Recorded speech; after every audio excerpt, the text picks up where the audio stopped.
Welcome back to the Sex and Bacon podcast. On today's episode, we have with us a lovely guest, Corey Ossum.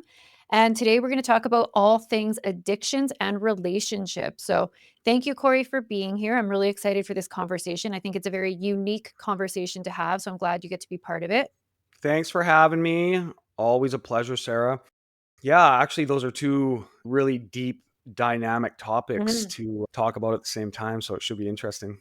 Yeah. Okay. So first, though, I want you to share a little story. So I've known Corey for a couple years. For anybody who's listening, we haven't talked for quite a while, though. And it's funny. I was watching your stuff and seeing him post all this amazing content online, and about being sober and all this stuff. And I remember looking at his name. I'm like, Corey Ossum. I'm like, fuck, man. I was like, how does a person get so lucky to have such a cool last name, Corey Ossum, and just for business and all of these things, right?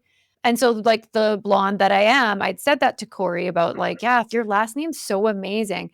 And then he kind of started laughing at me and shared a little story with me. So share this story for everybody listening, because I found it pure entertainment. Well, How'd you get such an awesome last name, Corey? well, I mean, I am the chosen son aside from Jesus. No, just kidding. I'm a very spiritual person, and I believe that we're just spirits inhabiting this human body. So it's kind of like, we're in a game. We get to do whatever we want. We can bend rules. We can go across the lines that people think are imaginary and they can't do. And that's how I got my last name. It wasn't when I was born.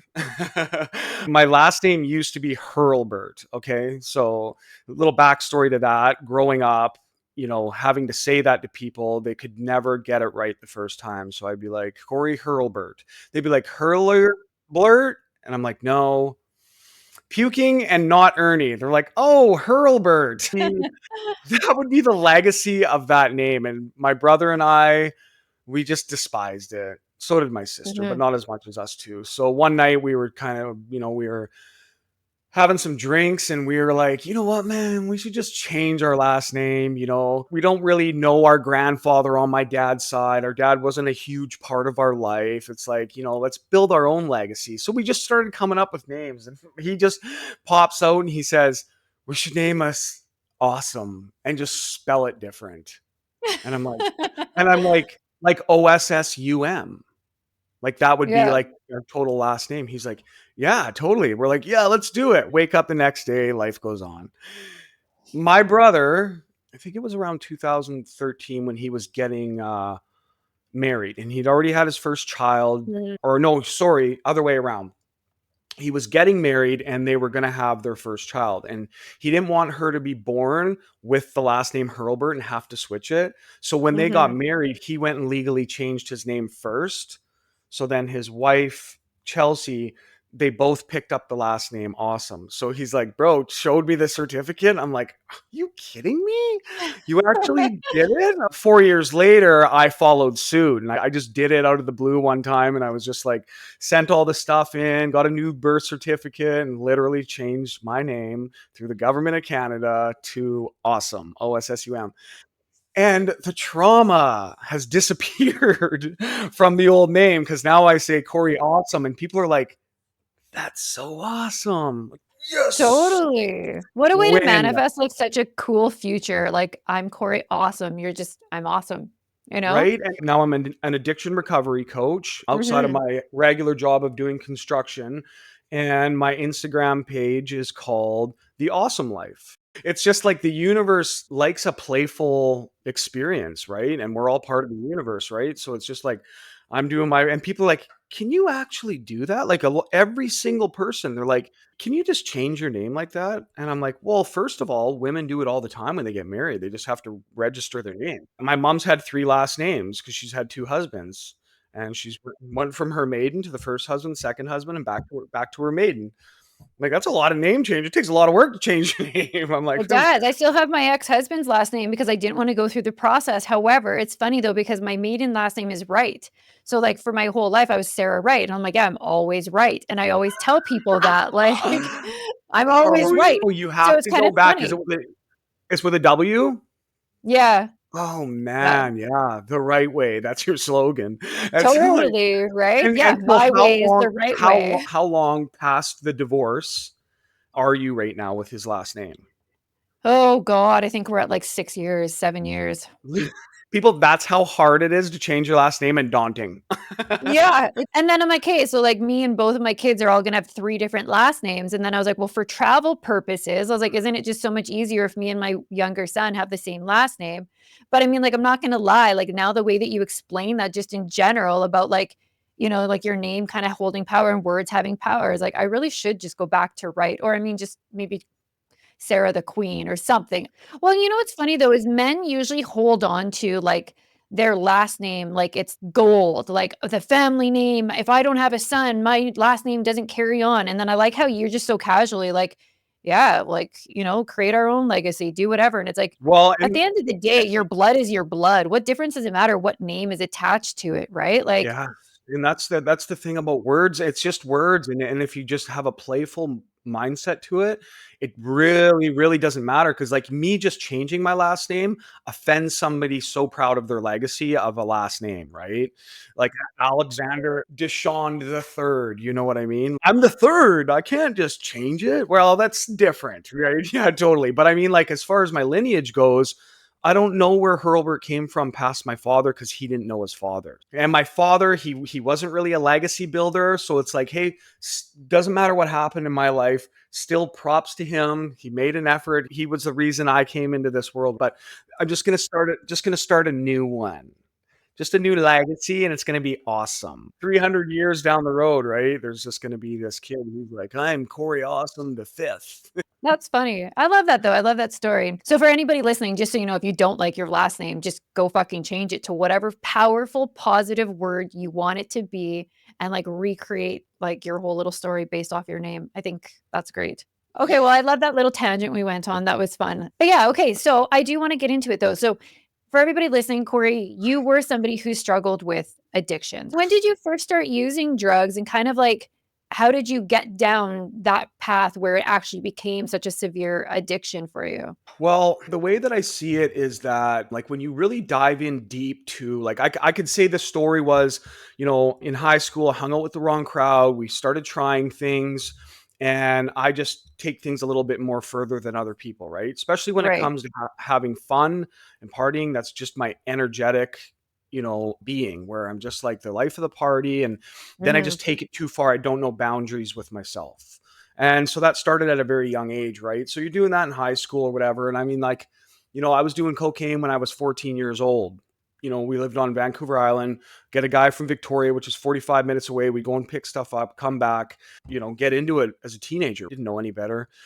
And so as you get older, you lose that crowd because a lot of people stay in the same town and they just stay in the same tight spiral where it's just like a loop, a loop, a loop, right? Well, I got out of that loop, luckily, moved to Whistler, and I got to see a real huge culture shock, right? I grew up in a town with one family of East Indians, one black guy, and like no gay people. So I had no idea of the like diversity out there, right? Because like on TV back in the 90s, you didn't, like there wasn't like all this stuff that's going on today. And so I grew up in a town with not that. So when I moved to Whistler, I seen all this, but there were people from all around the world, different dialects, accents, colors, all this sort of stuff. But together, there was a certain energy there, right? So I mean, like, when I was living there, I was probably sleeping like a couple hours a night, working front desk at a chalet, and then just we were throwing parties afterwards and like on the weekends and stuff. So got and that kind of like just set that in motion even more. So that's the thing is kind of what I was alluding to is that once you get out of that crowd of when you're growing up or whatever, when you start getting out into the real world, you move into a new place, you flee the nest and you have to find a new pack. And where do you usually go to find a new pack? You're not going to the park, right? It's not the nearest swimming hole, right? It's clubs and bars. And so usually the friendships that you're making are based around doing that. And it's like what I've realized now, this is, 20, 30 years later, is that when I stopped, and so January 1st was the last time I had a drink last year. So it's been a year. And then using cocaine's been since September of last year. So I've been clean for more than a year on both, right? And so what I've come to realize is that it's not the people, but it was the people that I was hanging out with through that energy of drinking and always having a good time and let's go or whatever, right? Now I'm fully involved in my construction business, my addiction coaching, and my girlfriend and her daughter, right? Like adulting. Mhm. Yeah. and How and I did you don't find that though? Sorry, no, go you ahead. quit drinking long before you quit doing coke? No, no, no, no. So what happened was, and we can get into what I was doing when I was near the end of quitting, right? So over COVID, everyone stayed inside, so I was doing a lot of drinking and, we were just, like, staying at the house and doing drugs, and, like, it would just be a perpetual thing every single week. Friday, Saturday, Sunday was just, like, lay in bed, covers over the head, watching Netflix, and then Monday, just kind of, like, just, dragging heels into work. Tuesday, kinda a little bit better. Wednesday, feeling better, maybe do my first workout, do a full body just to get it all done, and then Thursday, feeling 80%. Friday, and then you're like, oh, I feel all better now. I can do it all over again. And it was just a vicious cycle of doing that over and over. And every time I'm like, man, you did it again. Okay, this time. And sometimes I'd take a weekend off and be like, yeah, I'm on a roll now. But it's like this slow decline that you don't realize when you flatten out, when you're like, okay, I didn't drink this weekend. You haven't started going up again. But then as soon as you fall off again, you go down. And so you're continuing in this spiral and you don't realize how far down you go. And so it comes to a certain point where you either realize it or you hit the bottom of the pit. And that's what happened to me September 9th of 2023. I was going down to the border to do a show because I MC bodybuilding shows. I do probably about 10 shows in Western Canada. And I was starting to expand my business down into the States, and I had 17 shows lined up down there. So I was going down there, but back when I was 22, I got busted for selling cocaine to an undercover cop after, selling it for like a year or whatever. So I got two indictable offenses against me, trafficking in a substance. So I ended up getting off with probation, house arrest, and all. I paid for the good lawyer is what I did. And so then when I was going down, I never bothered to get a waiver or a pardon. I was just going by the seat of my pants and not taking care of what I needed to take care of. So when I went down there, the night before I went down there, I was partying and I slept for a couple hours and I drove down. And so, I was kind of, like if anyone didn't know, like if I had my sunglasses on, I'd be fine. But when you're pulling up to the border, you take those off. Buddy takes a look at me, takes a couple glances at me. He's like, yeah, just pull in right over here. Right. So this guy was a drug and alcohol counselor for 15 years before he was a border patrol. So when he looked at me, he's just like, this guy's cracked out and he's trying to come into the United States of America. And so he was just like, pull in, right? Were you scared? Like, at this point, were you shitting bricks of like, "Oh, I fucked up?" I was more concerned about there was a show going on that needed me in the center of the spotlight and I wasn't able to get down there. Mm. That's one because I was like, they're not letting me through here, right? And so they just start all the regular questions. They interrogated me for 8 hours. And Jeez. yeah, and they were going back and forth. They found these unmarked pills in my bag, which were just Cialis, but they were just Yeah. like unmarked. So they literally had to hazmat suit up, take 2 hours and go in there because he said one time there was a guy and it was a really hot summer day. It was like 40 degrees or whatever, right? Mhm. And so they were doing a check or whatever, right? And when they went out to his car, the tire blew and it was full of fentanyl. Oh, And so wow. it blew, and the guy was far enough away, but it dropped him because you just Yeah. need the tiniest little bit or whatever, right? So now it's like, high security when it comes to unknown, Right. right? And I'm trying to bring these into the state. Didn't even bother to check, you know what I mean? Because I was like not thinking because I'd been partying or whatever, right? So Mhm. and then so he started, what are you going down there for? And I'm like, I got to keep the lies to a minimum now because I'm already on the chopping block. So I'm like, well, I'm going down there to MC a show. I'm part of the community and all the promotional. So I just, I go down there, they just pay for my stuff later on. I pay for it up front, right? Trying to get by Yeah. on just like that. And he's like, well, you still can't do that. That's called payment in kind. So you're essentially still running a business down in the United States without paperwork. So that alone won't let you go into the States or whatever, right? He's like, have you done any narcotics or been drinking in the last 24 hours? And I said, yes. And he's like, what are you on? And I said, well, I drank last night and did a bunch of cocaine. He goes, and they all look, because there was like four of them standing there, and they all look at each other. He goes, okay, well, we're going to give you a drug test and we're sending it to your government. So they now know you're a drug addict. And I was just like, okay. And then he asked me, he's like, have you ever been arrested before? I said, yes. And he goes, what for? I'm like, selling cocaine to an undercover officer on 2 offenses, trafficking in a substance. And they're all like looking at each other. And he's like, are you serious? He's like, and you're trying to come into the United States with no waiver or anything like that? I'm like, I know, I'm an idiot. And he's like, so you're well aware of that. So you've already been down here and you just trying to get by or whatever. Okay.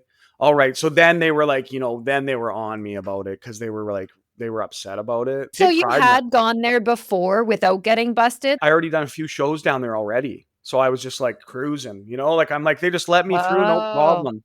But since he was a drug and alcohol counselor, because I said to him, I said, so was it just a random pull in or like what or whatever? And he goes, I used to be a drug and alcohol counselor for 15 years before I did this. And I was like, oh, so you just seen the look in my eyes. He goes, that's all I'm going to say.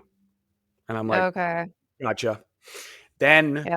this was the whole kicking point. So he's like, let me ask you a question. He goes, so how long did you go to jail for after you got arrested for this and went to court? And I said, I actually didn't spend time in jail at all. And I had a really good lawyer and he got me off on house arrest, curfew, and a year probation. And he goes, oh, that's too bad. He goes, because you obviously never learned your fucking lesson 20 years later. And he just, the way he said it to me, I felt like that was my father. Like something Yeah. my father would tell a son and change his whole life forever just from seeing that one thing because of the disappointment that he had. He just said it with such a fucking impact that I just was just like, my ego deflated and I was just super humble. And I'm like, fuck, man, you're right, man.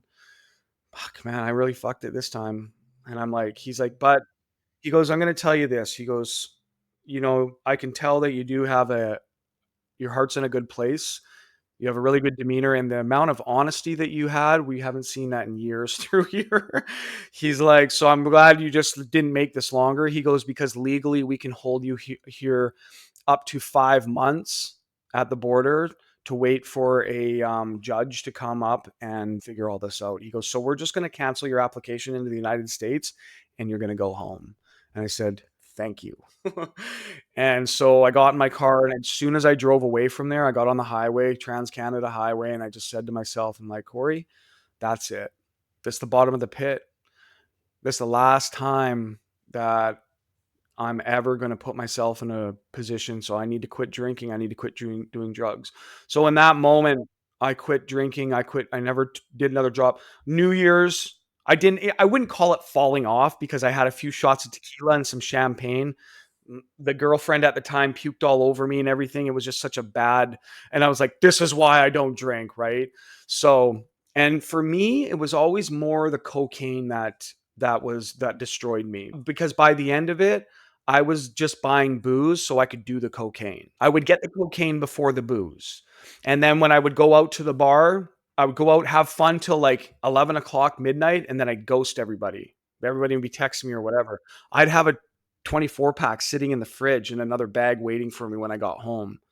I just stay up all weekend doing that by myself, gambling, doing all this degenerate stuff. So it was just like looking back on all that as a part of why I'm here and where I am today talking to you. So it's like I appreciate those parts of me for being able to learn that. But that's the thing, is like taking action beyond learning that it wasn't good. And I'll tell you, the most work I've ever done in my life is the last year, because I've never had an ability to mask it. I try it with food.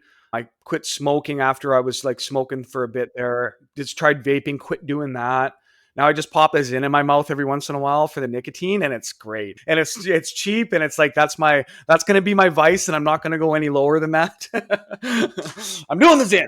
Leave me alone. I have to ask, so, like, I mean, obviously being an addict and somebody who's partying and that's the lifestyle and stuff, like, how did you find that that did affect relationships? Like, were you able to sustain an actual relationship during that time, or was it more of just, like, the hit it and quit it kind of lifestyle? I've always found, like, I've dated guys that, like, you meet in the bar, you're drinking, you're dating, and then, like, oh, you find out that they do cocaine after, whatever. And, there was a moment when it was really cool and we all did it in our 20s and stuff. But then, like, there was always that limit where, like, I'd still like to keep it kind of like under wraps and I finish and go to bed. And then, like, the next day where it's like you see people are still up and the guys got like, the crusties under their nose and the lips are all gross. And I'm like looking at these guys and I'm like, you're fucking disgusting. Like, everything about this is so unattractive. No, I don't wanna date you, and no, I don't wanna have sex with you because I find you so unattractive right now because of how you look. So, but I'm a sober person, I've never been in that party life. So, for you, I don't know the extent of obviously, how it was, but how did you find dating? Like, how did you find it was to try and date or have a girlfriend being that guy? I didn't. I just didn't Okay. date. So, like, yeah, like, that was the thing is I never like, the most long-term relationship I've ever had was 2 years, and I was basically sober at that time too because she never drank. She was dead sober, never done a Okay. drug or drank, and, like, she drank a little bit, but she gets anxiety. She got anxiety, so she never, drank more than a certain amount or whatever, right? So, Yeah. that helped me on, and that was like, I was on a good path there. I was working in the oil field and stuff. Me and her were gonna buy a Mhm. house. I pulled out of it at the last second. She's like, "You're not gonna take the next step in our relationship. We're done." And then I got into pool boy mode again, right? So just a little backstory. Should we tell them the backstory? Yeah, Um, because I remember Pool Boy. Yeah. yeah, so back in 2007, when I was living in Kelowna, I partied really hard. Like, that's where I did my most partying. If I like, Yeah. I'm talking 6 nights a week. I had FOMO if I wasn't going out to the club one of the nights of the week, right? So Mhm. we were just doing growing dope and partying. And so I met this new group of friends and we partied all night or whatever. The next day I was telling Buddy, I was like, man, your pool is like, girls are showing up in bikinis. It's like middle of May. It's Kelowna. It's like 23 degrees out. I'm like, we got to get this pool going, man. People want to swim. He's like, you want to do it right now? And I'm like, let's go.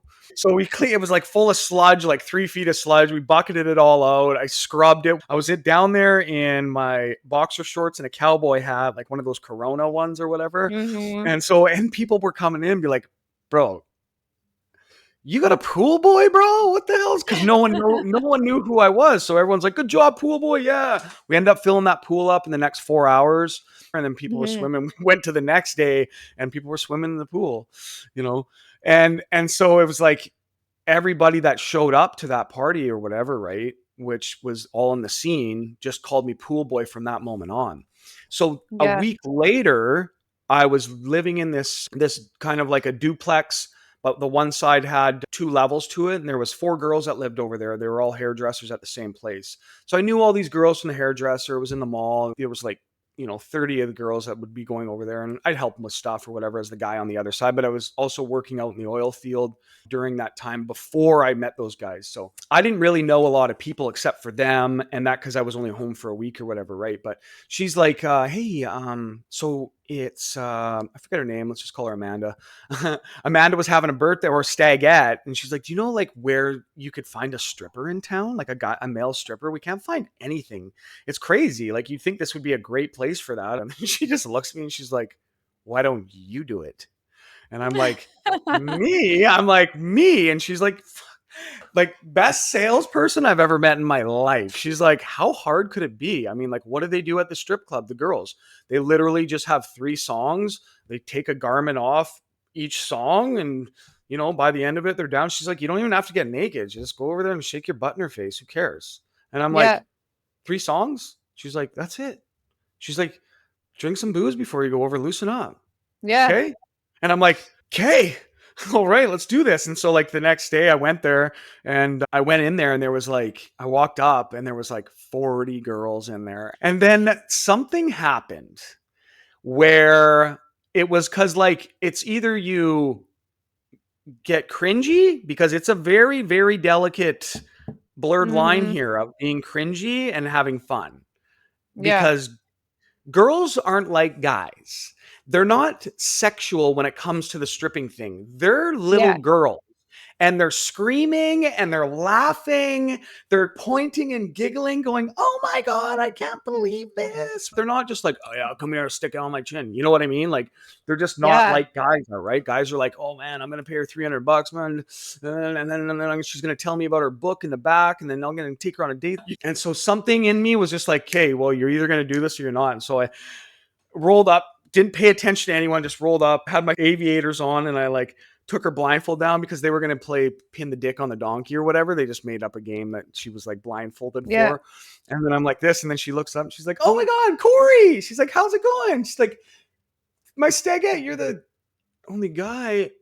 What's going on here?" And I'm like, and I put my finger on her lips. I'm like, "Shut up." And I was like this. She's like, "Oh my God." I'm like, "Hit it." And she hit the music. And then it was just like, took my jeans off, leather jacket, shirt, and just like kept my underwear on and was just like, and then at the end of it, I had to come up with a signature shot. So I called it the booty Mhm. blowjob shot. So I just like, stuck my ass out, put a bowl on there so it wasn't like crazy hard to do or whatever, and just the shot Yeah. glass in there. And then they just did that. And then that was it. And everyone was just like, and afterwards it was like, it was like they felt safe around. I'm still Mhm. standing there in the kitchen in my underwear and they're all just around me being like, "That was so awesome. You did so good. Oh, you're such a great guy." But it was pretty fun. So after that, since I got the nickname the week before, I was like, may as well just call myself Pool Boy. Started a company called Pool Boy Entertainment and then stripped for the next 2 years and just did like private parties, stagettes, and stuff like that. So I come from a Jesus. background of like in the party scene. So back in 2014, when I broke up with her, whole new frame of life, now I'm free Mhm. or whatever, right? And I have all this money I was saving up to buy the house. And it was just like, bought myself a truck and got into another party scene. I did have girls that I was hanging out with in little blips that you could kind of say were like short micro relationships or whatever, right? But Yeah. there was no depth. There was no Substance? it was yeah, because where I met them was we were partying, right? So it's just like Right. usually when we saw each other, we're just like, "Yo, what's up?" And we were like, we'd hook up. And then it would be like, that's it, right? Yeah. So there was no subs. I couldn't even, like it was either I did that or I looked for a real relationship or not even looked, just did other things to attract girls that weren't party girls, right? Yeah. So yeah, I guess so I when you're never in it too, like in that cycle of the ups and downs of partying, this and this, and like you can't even sustain a relationship. So having those micro relationships or having a girl, let's just say for casual sex purposes, is truthfully all a person can mentally, be present for because of that roller coaster of the addiction and being out and this and that. Like you're not spending quality time together, going on hikes and trips and getting to know the depths of each other because it's so surface level when you are drinking and doing drugs and you're socializing and it's always like where's the next party, where's the next party, sleep, rest, get ready. And it's so surface level. It's just like you're having some great sex, maybe some bad sex, depending on if you how. remember it.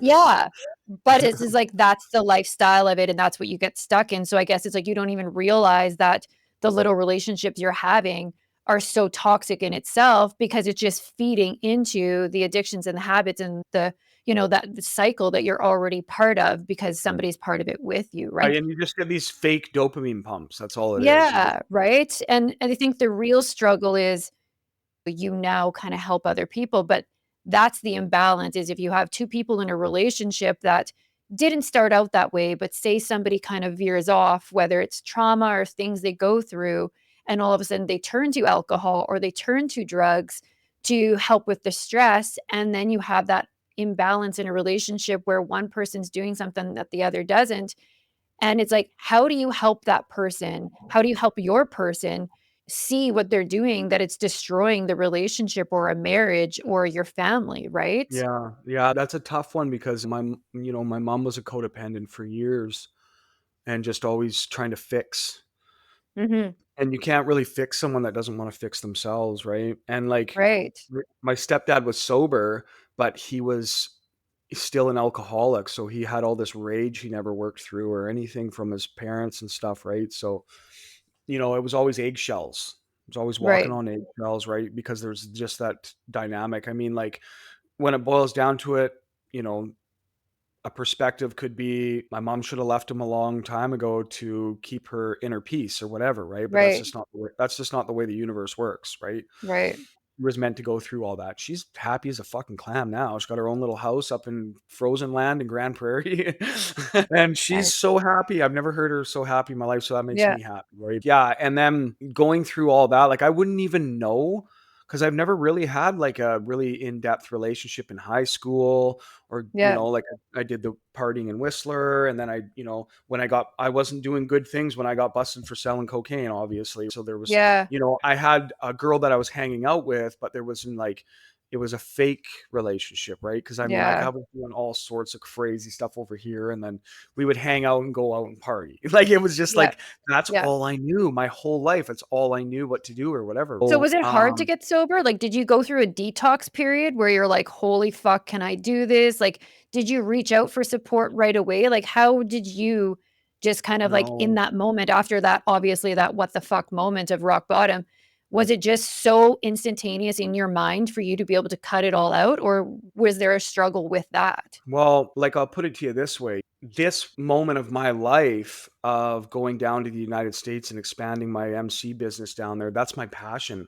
There's Mhm. nothing more that I like to do than talking to a microphone in front of a bunch of people. Like, that's my God-given passion, right? And so it's just like I love doing that. And so, like, doing that on a bigger scale, down in the United States, like, that's so crazy and cool, right? Like, I was like, I've got Olympia in my sights, you know what I mean? And going to the biggest, like the Oscars of the bodybuilding community, right? So that was the happiness that I had. This is going to be so cool. I don't have to swing hammers and break my back anymore once I get this going, and I can sustain it, right? Work that into doing MC gigs elsewhere, whatever, and keep it a full-time thing. That was the path I had built for the last 10 years, starting in Edmonton when I started bodybuilding. When I got into the community, I realized I was like, oh man, these people are my community. And so I started going to all the shows, volunteering, going backstage, because the first show that I ever watched, there was this guy Terry, and he was doing the emceeing. And I wasn't paying. I mean, like, there was all these people that were like super tanned and just super ripped, and I was just like, holy! Some people I knew, but I couldn't recognize them. And so I was like, this is amazing. This is crazy. But the thing that I noticed and picked up on the most was Terry and his just fluid emceeing abilities. And when I walked up to him afterwards, man, you were amazing up there. And he's like, me? And I'm like, yeah, dude, how long you been doing this for? He's like, oh, I think they picked me up a couple years ago. I've just been doing them ever since or whatever. And he's just like, no big deal or whatever, right? Just, I'm good at it and I do it, right? And I'm like, but man, I was like, fucking, you had me captivated there. That was good. It's something that I want to do, man. And I was like, how'd you get to do that? And he's like, I just started volunteering, man. Let's go talk to the president. Maybe you can start volunteering at the shows. And I was like, okay, cool. So I did that, started volunteering, ended up, in a couple years, I was running the backstage. So I brought in my like DJ mixer, and I was like playing music for people backstage, and like had my microphone back there. So what we weren't screaming off of a piece of paper, number 82, number 83. And it was calm because this was the biggest moment of these people's lives for some of them. It was like, and they need to have their relaxing, not like bunch of volunteers yelling and screaming because the show's got to go on. No. All right, number 82, number 83. Just like nice and calm. And everyone's like, man, what is this beat, man? This is good. And people are dancing, and like it's just creating an environment. I'm like, man, I love doing that. That's so cool.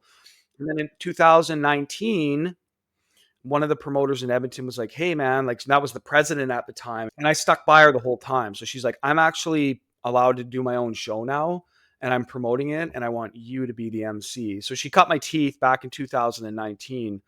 And that was my first show I did. She introduced me to a couple more promoters on the West Coast, and then I started doing those. And, it just grew from there. So that moment that I sat down and I watched Terry up there, I go back to that. I was like, that was the seed planted right there. And then that bloomed so cool. And then as soon as I hit the States, the chainsaw came out and cut that fucker down.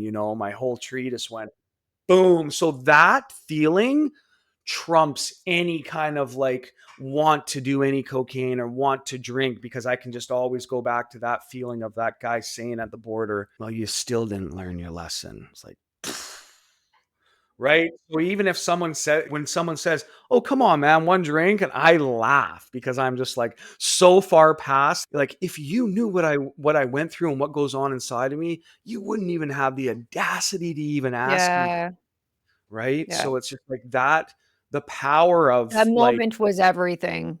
and it's like it's going to take a while for me to even get back down there because the promoters are like, "Hey, did you get that going yet? We still want you for one of the shows here. We've got some MCs that have been doing it and we don't like them." Yeah. And everyone just I was loves gonna me. ask, that was my next question then. So is emceeing then completely out because of what happened there? I Or still do the 10 shows in Canada.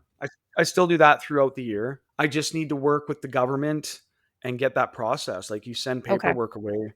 And it's just with situations like this where they look at it and they're like, drug addict, Yeah. oh, piss test, drug addict, it's just Yeah. like, and I really hit the bottom with that. And I was like, there's no way to get out of this but to, be your own hero. So so let's talk about then like what you've moved into now though. Because of obviously your experience and what you've went through, you do now have a coaching business that you are essentially helping other, is it just geared towards men, women? Like what is it that you have now, I guess, taken away from that experience that you're actually helping other people with? After I became sober back, let's say in September, I just started going on this journey inside, having like sitting with conversations with myself, going through emotions, all this sort of stuff, and not being able to like have a drink or anything like that, or like, just kind of like just forget about it all, right? I really had to Mhm. face it and deal with my shadow side. And so I was like, the only way to is just to learn new skills and have new hobbies, passions and stuff like that. So I just constantly was searching online and everything. And one day I came across this, actually my friend Jenna, we just did a little walk on a Sunday morning at 7 o'clock. And she was just, I'm like, you know what? I really love what you're posting on Instagram. It's like, I know Jenna as like this shy girl that really, she has a lot to say, but clams up and doesn't say anything. Been in a few abusive relationships, not physically, but just like emotionally, mentally, and whatnot. And so that was what her posts were kind of geared towards. And it triggered a lot of people, which I loved because it's just like, like she's just putting a foot down and she's posting about it. So I was like, I really love that. She goes, "Yeah, have you ever heard of Kaler Betts before?" And I was like, "No." She's like, "Well, he lives here and he's got a pretty big following. He's in the top 1% of podcasts in the entire world." And I was like, "And he lives here? Crazy." And she's like, "Yeah, you should check him out." And that's all she said, right? So then when I went on to his page, I followed him and watched some of his stuff. And he's just like, against all the mandates, against all the, the powers that be, you know what I mean? And, fighting the power, awake. And so I was like, this guy's right up my alley. And then, a couple days later, one of his coaches reached out on his Instagram thing. "Hey, I noticed you followed. Just want to follow up and say thank you very much," and just started a conversation with me. And so we had a 3-week conversation. And then, and she's like, "Yeah, like if you want, we can jump on a phone call. If it's something that you're looking towards starting a business, because like what I wanted to do is I wanted to do high ticket coaching online where you work for a company, you sell their high, kind of like we were doing with the Magic, right? You're just selling someone else's high ticket product, right?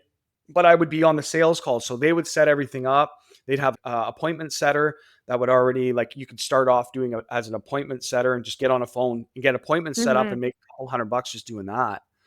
And then you can make up to like $1,000 a call on a sales call if these, the numbers are good enough, right? And you can make a pretty good living off of it. But once again, you're building someone else's dream, Yeah. right? You're just working for yourself and getting paid more, right? So it's like, Yep. like I really kind of was on the fence because of that. And then she goes, "Well, she goes, I understand, you want to do it." She goes, "But in this academy, you do whatever you want. And then you can charge more than those prices that you'll be making for those sales calls for the high ticket coaching, and you'll be Yeah. able to do whatever you want. But it's up to you to kind of like navigate your own path and journey. And we just guide you on the sidelines." I'm like, that sounds really cool. And I'm like, "Okay, let's do this." Right. And so she's just like, Yeah. and then so, she said, she goes, like people that act right now, they get a discount. People that hum and haw for a week don't get the discount. It's up to you. And I'm like, discount. Yeah. Let's go.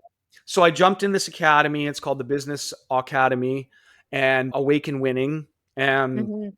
just plug in Kaler here. The community is Oh man, it was so nice to go in there. And a lot of it is females in there, like stay-at-home moms or like moms that even work or whatever, right? But like want to do something more, right?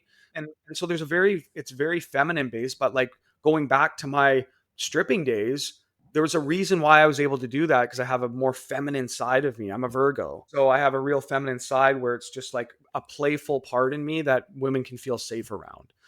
And Totally. so they ended up naming me the CHO, the Chief Heart Officer, in the group when I got in there for the first couple weeks or whatever. And so just been building, learning how to post about it, just learning all the dynamics of an online business, right? I took a little break there for a bit because like I have insecurities of like I'm not good enough and I'm like, oh, I don't know if this is Totally. gonna work. What do people think about me? You know, and it's like those things pop up. And it's like in the beginning of the academy, he says those things are all gonna pop up. He's like, but this is what we've built this Yeah. out for you to do that. Do you think those come up because of the fact of, like, the years of addictions where it's like that's the thing where you feel like, "This is the person that I used to be, so, like, Yes. now I'm not worthy of these things happening for me. Yes. I'm not And worthy then of and people changing my life." and it's crazy because no matter how many times people say, "Hey, man," like I don't even see them on my shit, but then someone will reach out to me privately and be like, "Hey, man, keep it up. Your post really helped me this morning. It was great." I'm like, if anything, that's the only reason why I want to do this is just for Yeah, one person to just be like, and you wouldn't even expect it to be that person, and you're just like, "Wow, totally. people are watching," right? So it's just like I'm being very selfish by like, oh, I don't want to do that because of what they, what I think they think is not even close to what they're thinking at all. Because Yeah, I'm thinking, well, I used to be this party guy. Why would anyone even believe me when it comes to like flipping the switch and going the other way with it? You yeah, know what I mean? I'm like, but who says that that's not a thing to do? Who says yeah, that you can't do that? Okay, well, you need to crawl into a corner and just, slowly fade away and everyone will be happy, Corey. What? Is that what you want to do? No. It's like, but that's what your ego does to you. It just really makes you just like, no, no, no, no, no, no, no. Safe.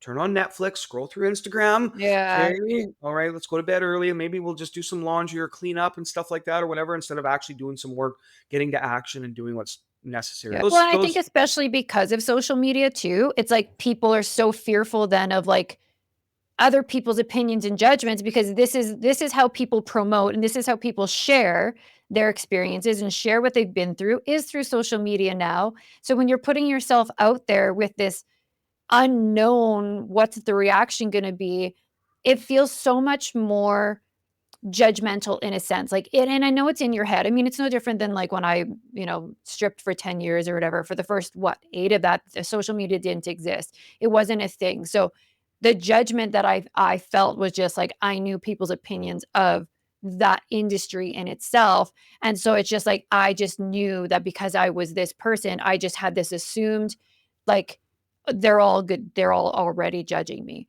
versus, you know, now it's just like, "Oh, well, I know what I used to do." All of that is still internal. So it's like, even if I put myself out there on social media and I have something positive to say, or I have something I could share that might help somebody, I'm like, but I know what I used to do and I know people's opinions of that industry. So who am I to tell somebody something positive knowing that, like, my past is a judged past? It's an internal fucking dialogue of a battle that nobody understands unless they also themselves have come from something that Yeah. they've struggled with that as well, right? I think that there's a very high percentage of people out there that have their own struggle, that have their own Totally. thing that I'm not good enough, right? Like, like to the point of like being abused by their parents, like that's a huge one. Parents are always a huge one. The drinking and the doing the drugs, the Yeah, stripping, sex industry, all this sort of yeah, stuff, right? It just kind of like you have that. But I always think, what if all of a sudden hit on the head, got amnesia. You remember all your friends and your family and stuff like that, but you forget about all your memories, your past yeah, of like stuff that you did, right?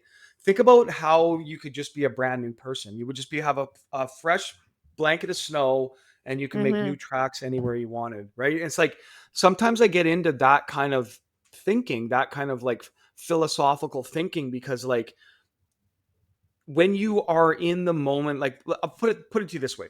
Say you got a check for $1 million. You go to cash it at the mhm, bank. They're like, hey, look, it's going to take 10 days because this is a large sum. It's got to go through our system. Okay. So Mhm. in 10 days, you've got $1 million. So Yeah. you walk away from that bank whistling Dixie.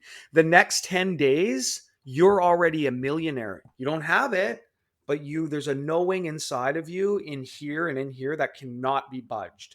You know it and Yeah. believe every speck of your soul that you have $1 million, right? So it's like Yeah. that's the actual kind of personality that you have to take on, the person that you see yourself being in 5 years. That's like, doing what you want to do. You have to live that like right now. And so those little thoughts of like fleeting thoughts of like, oh, like they're probably not going to like this post. I may as well just hold off for a day and then hold Mhm. off for another day. In 5 years, you wouldn't be thinking like that if you're at where you're at. You just have to jump on that timeline now and speed that shit up. No, It's it's so just, true. yeah, the knowing Yeah. with the actual emotion attached behind it. So then for anybody who is struggling with addiction, anybody who's going through those ups and downs and stuff like that, where can they actually reach out to you? What is your company? What is it that you're doing? Walking them through a program, being their support? What are all of the services essentially that you're offering that people can reach out to you for to help go through that journey as well? So right now, everything's just filtered through my Instagram. Just keeps it simple. The Awesome Life, TheOssumLife. You can reach me on there. Watch my posts on there. You can book a call on my Calendly and the link tree in there. Right now, I took a pause on building my course, and I'm just been working on it over the last like couple of weeks. So I'm going to get Yeah. that course up and running for people to be able to purchase and go through a 6-week course. And it's just it's not your regular like AA kind of stuff, right? it Mhm. has a it has a really good pinch of me in there. So it's kind of like it's fun. So Yeah. when this can be a real serious matter for some people, but in the one main thing that I got over it was just like Yeah. finding fun, whether it's in conversations, not being so damn serious about stuff, but when stuff's really going serious, get into that emotion and really hammer it Right. out. You know what I mean? So it's just having this charcuterie of like emotions that you can go through and be okay with it, because that's who we are. When we stay like this and stagnant or whatever, we go to those Mhm. things like drinking, and we go to those things like doing drugs to get that little bit of boost. So it's a lot of work, and I'm here to Yeah. help people. And not everybody's going to have a bottom of the pit moment to quit. Don't let yourself get there, because if you're feeling the same way I was, I described that before, where you're going week in, week out, and then on the Sunday you're like, okay, never again. All right, I'm gonna make it through this week and just power it up and not do it on the weekend again. And you might go by Mhm. 2-3 weeks, and then all of a sudden you fall into it again and you forget about that Sunday that you said that thing, right? You're gonna go through a perpetual motion of doing that for the rest of your life until you just stop. And so in my course, in the first 3 weeks, I call it 21 to 1. And so in the first 3 weeks, there's not even you don't even quit. You don't quit drinking alcohol. You don't quit doing drugs. You keep doing what you're doing based on like how much you're doing it, right? Like if you're Yeah. every single night, that's a different story. You might want to, you know, I can try and help, but it's usually a deeper issue.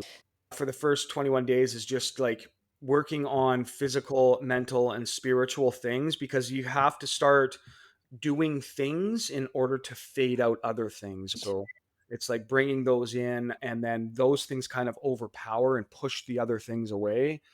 Because like you could try and just do it and quit and done. A lot of people can. I mean, I did it. There's got to be a hell of a huge why behind it if you've got years of neurons that have made paths of drugs are good, drinking is good. That's who I Mhm. am, Yeah. right? Well, and So people that's just it. People use it as a crutch, usually to numb from something, not to deal with things. So, have you found though, since being sober, that your friend circle has drastically changed, that you've lost a lot of friends, or have they accepted that you're not that same Corey anymore and you've been able to maintain those friendships? I'm going to be super honest here and say I don't really hang out with anybody anymore. Even my close friends, I just like my schedule right now is trying to build this on my 5 to 9 outside of my Mhm. 9 to 5. I get up early. I go to the gym 3 days a week. I get up at 2 o'clock in the morning. and then the girlfriend and the kid, and that's my life. And so outside of that, Kelowna, the winter time is kind of a good time to, bunker down in the winter arc and do some work, right? So I mean, outside of that, I've got a couple of friends that I'll go and hang out with and say hi or whatever, because connection is good. But also being in ghost mode while you're going through this and focusing on yourself internally is where all the work is. And that's kind of like that's what I'm doing right now. Is sometimes it'll take 3 months, sometimes it'll take 3 years. There's no limit. Yep.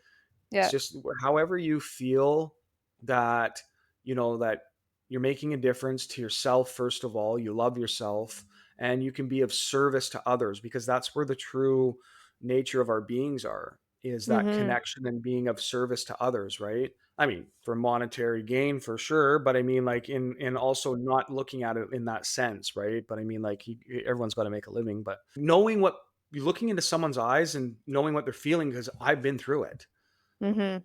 and you can't really put that on a plaque.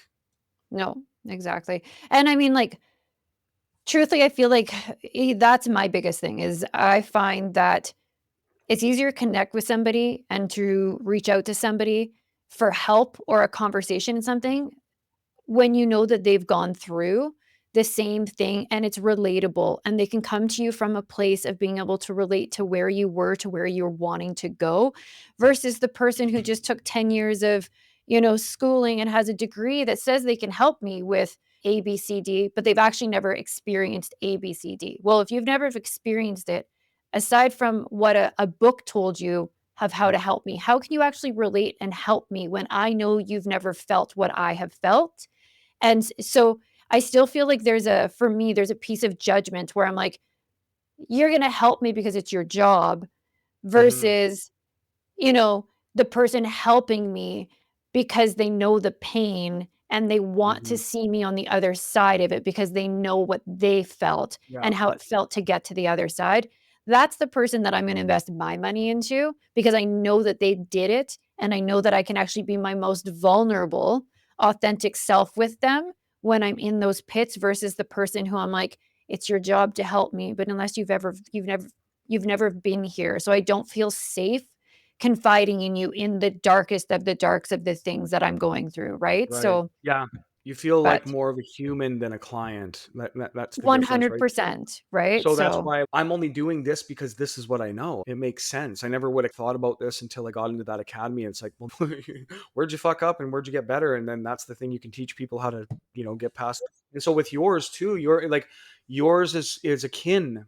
That's why I said this is really mhm, going to be really good, because it's like you're in your relationship coaching. It's like that you're getting into the depths of like love and anger and yeah, hatred and all this sort of stuff that's just like very faux pas for someone that doesn't really, is just kind of like, okay. yeah, Right?